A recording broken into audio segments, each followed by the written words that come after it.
Hello guys, welcome back to my channel Shalu World of Happiness, and today we make a bracelet. So let's start it. We have to need some threads. You can choose any color of thread and some beads. Firstly, you have to fold the thread into half. Then insert 14 beads into it like this. Then take another thread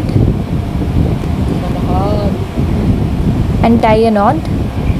After tying a knot, take one bead, pull the inner thread and insert both the thread into it. You can do same procedure with all of the beads as you show in the video.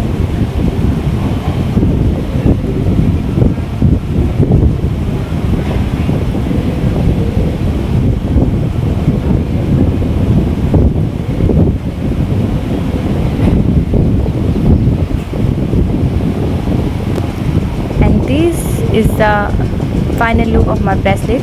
If you like it, then don't forget to subscribe my channel and please like, comment and share.